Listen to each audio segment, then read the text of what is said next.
सिकंदरा राव में आज लश्करगंज पैठ में एकत्रित होकर ईदगाह रोड से लेकर पंत चौराहे होते हुए तहसील परिसर पहुंचकर धरना प्रदर्शन कर अहरिया समाज के लोगों ने भारतीय जनता पार्टी सरकार के खिलाफ रैली निकालकर मोर्चा खोल दिया और भाजपा सरकार को वोट न देने की बात कही और खुलकर नारेबाजी की। कहा, जब तक सूचीबद्ध नहीं तब तक भाजपा को वोट नहीं और मरे नहीं है। मौन है 2022 में बताएंगे अहरिया कौन है और मोदी योगी सबका साथ सबका विकास अहरिया समाज का कर रहे हैं नास का नारा लगाते हुए तहसील परिसर में पहुंचकर धरना प्रदर्शन किया तथा उसके बाद उपजिलाधिकारी को गया ज्ञापन सौंपा। ज्ञापन देने वालों में शामिल हरिओम अहरिया, राकेश अहरिया, शिव से अहरिया, चंद्रप्रकाश अहरिया, नीरज प्रधान अहरिया, ओम प्रकाश प्रधान, बरसोली कायम सिंह, पूर्व जिला पंचायत सदस्य चरण सिंह, मास्टर अहरिया, रतन लाल अहरिया आदि लोग सैकड़ों की संख्या में मौजूद थे।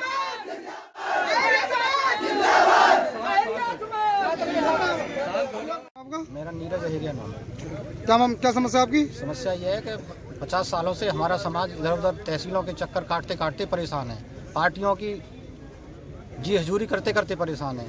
और अब हमारे समाज ने ये निर्णय किया है कि जब तक हमारे समाज को अनुसूचित जाति का दर्जा नहीं दिया जाएगा तब तक हम बीजेपी जो सत्ता पक्ष है इस समय 5 साल से हमारी मांग चल रही थी इन लोगों से, अभी तक किसी के कान पे भी जू नहीं रहेंगी है। हमारे समाज के लोग अभी धरना प्रदर्शन वहाँ लखनऊ में कर रहे हैं, इको गार्डन में, वहाँ तक किसी को नहीं सुना जा रहा है, हमारी आवाज़ को दबाया जा रहा है। तो हम तहसील स्तर पर हर जगह जहाँ जहाँ हमारा समाज है प्रदर्शन कर रहा है, जिससे लोगों को ये एहसास हो कि अहरिया भी कोई जाति है। अभी तक तो हमको ये जाति नहीं मानते।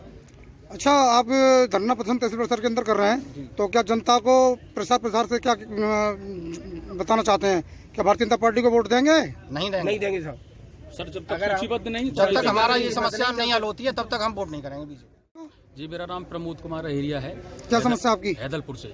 जी, मैं परेशानी है हम लोगों की कि हम जहाँ पे जो लोकल प्रशासन है सत्ता की, सर हमारी बातों को कोई नहीं सुनता है। यहाँ पे जो इकाइयाँ हैं, योगी मोदी की कमी नहीं है, लेकिन हमने अपनी समस्याओं को बताया तो जब हमारा जो मामला है ये ऊपर तक भी नहीं ले जा रहे हैं। हमारे लोग जो इको गार्डन में लखनऊ में प्रदर्शन के लिए बैठे हैं।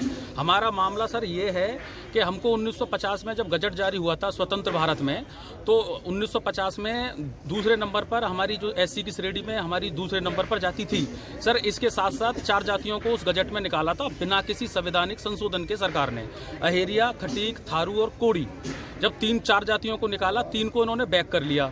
जैसे 1956 के और 1967 के गजट में 3 जातियों को वापस कर लिया, अहेरिया को नहीं किया। क्योंकि सर हमारा कोई भी प्रतिनिधि नहीं है, कोई भी सामाजिक से लेकर के कोई भी हमारा जो है हमारा बिरादरी में कोई भी कार्यकर्ता नहीं मिलता, क्योंकि हमारे प्रमाण पत्र नहीं बनते। अब सर सरकार अब ये क्या चाहते हैं आप? सर हम ये चाहते हैं सूचीबद्ध किया जाए, हमको सर सूचीबद्ध किया जाए। जैसे सर ने बताया कि हमको एससी में रखा जाए, एससी हमारे लिए बनती है श्रेणी, लेकिन हमारी फिलहाल जो मांग है, यहाँ पे इतने सारे जो लोग आए वो इसलिए आए कि हमको केवल सूचीबद्ध किया जाए, आरक्षण की मांग नहीं है। हमें चाहे जर्नल लिख दिया जाए। इस तहसील परिसर में हम सर खड़े हैं, यहाँ के जो पटवारी हैं वो हमको ये भी नहीं लिख के देते कि अहरिया नामक कोई बिरादरी रहती है सर ये समस्या है हमारी। मेरा नाम रतन लाल अहरिया। अच्छा, प्रधान कहाँ से आप?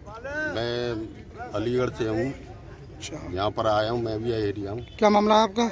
हमारा मामला यही है कि हमारा जो अहरिया जाति है वो किसी भी जातियों की सूची में नहीं आती है, ये मामला है। और पूरे पश्चिमी उत्तर प्रदेश में लगभग 22 जिले में 107 विधानसभाएं, हमारी अहरिया जाति हर विधानसभा पे जब तक हमारी जाति एक सूचीबद्ध नहीं होती है तो जो बीजेपी को, जो भी प्रत्याशी, जो भी पार्टी जो बीजेपी के प्रत्याशी को हराएगा, हमारी बिरादरी अहरिया जाति बीजेपी को हराने के लिए उस दूसरी पार्टी को सपोर्ट करेगी। चरण सिंह। कहाँ के रहने वाले? लहरे। क्या मामला आपका? मामला ये है कि सन 50 से आज तक हमको किसी भी सूची में सरकार ने नहीं रखा है। हमारी सरकार से ये मांग है कि हमको सरकार एससी की सूची में रखे, क्योंकि हम 1950 से पहले की जितनी भी सूचियां हैं, जैसे 1931 है, 1934 है, 1936 है, 1950 है, इन सूचियों में हम 2 नंबर पर अहरिया के नाम से अंकित हैं और अनुसूचित जाति की सूची में अंकित हैं। हमारी यही मांग है कि हमें अनुसूचित जाति में अंकित किया जाए। क्या नाम है आपका? राजकुमार। क्या समस्या आपकी?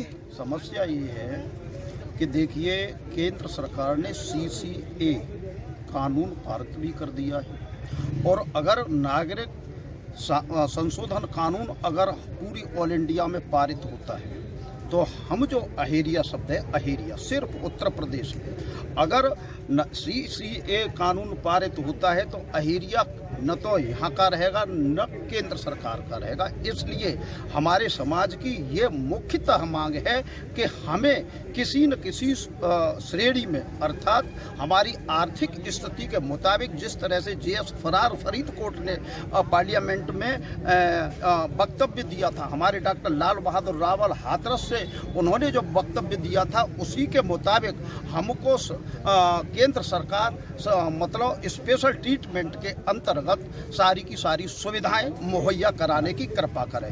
हम और हमारा पूरा अहेरिया समाज मतलब इस बात पर आमादा है कि अगर आगामी विधानसभा चुनावों में अगर कोई भी राजनीतिक पार्टी हमारा ये कदम केंद्र सरकार और राज्य सरकार में दर्ज कराती है तो हमारा पूरा का पूरा समाज उसका पूरे जीवन भर आभारी रहेगा। जय हिंद, जय भारत।